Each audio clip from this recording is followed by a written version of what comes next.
A note from Virginia Roberts Giuffre's collaborator. Writing a book with someone is always an intimate exercise. During every project I've worked on, at some point I must ask the author some extremely personal questions. Next, I bolster their memories, no matter how vivid, by working to corroborate them, reviewing all pre-existing documentation and talking to others in their lives who may have witnessed or known about the events being described. In that sense, the process I followed while working with Virginia to get her story right was nothing new for me. Two things, however, made Virginia's memoir different. First, the stories she needed to share were devastating beyond measure for her to tell. Second, several of the characters in these stories were among the wealthiest and most powerful in the world. Some of those people had already threatened Virginia to try to keep her quiet. From the beginning, Virginia and I understood that this would have to be a meticulously written book, to ensure accuracy, of course, but also to protect her from those who would have preferred she stayed silent. I want to say explicitly why Virginia opted not to stay silent, which certainly would have been easier for her.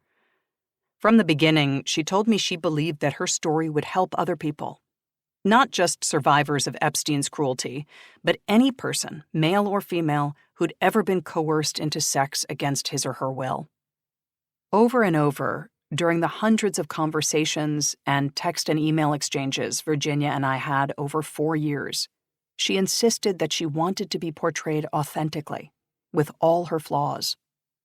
She wanted the world to know who she really was so that survivors of abuse who might read her words would feel less alone. She hoped that if she painted a real portrait of her suffering, it would inspire more people to fight to make the changes she believed were so desperately needed.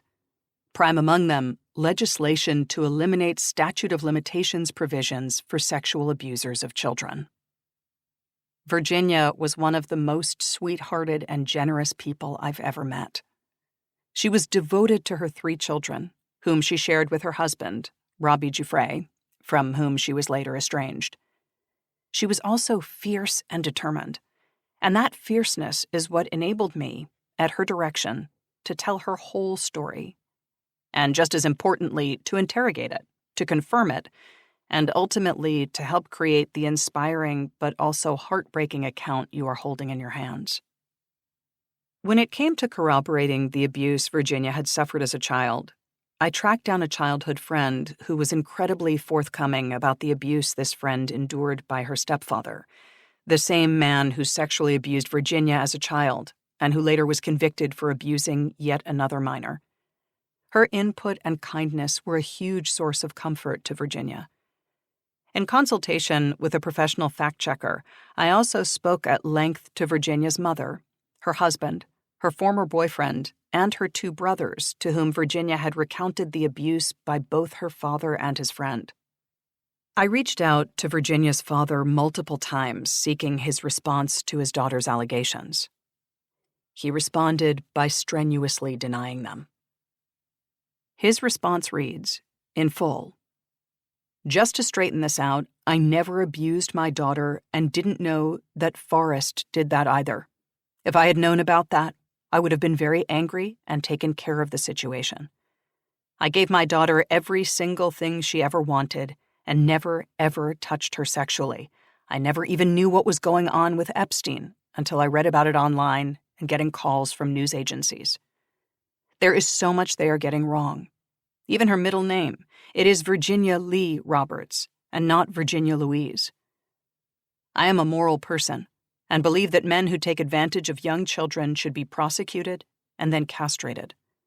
It really pisses me off that someone would write that I would ever abuse my children. As a father, I only tried to give my children a good life." Virginia's firsthand account of her time in Epstein and Maxwell's orbit was supported by thousands of pages of public court documents, including sworn depositions and Epstein's flight logs. These documents contained the full names of many of the men who Virginia alleged she had been trafficked to. Their contents are supported by numerous other sources, including interviews that Virginia gave to the press, all of which I reviewed,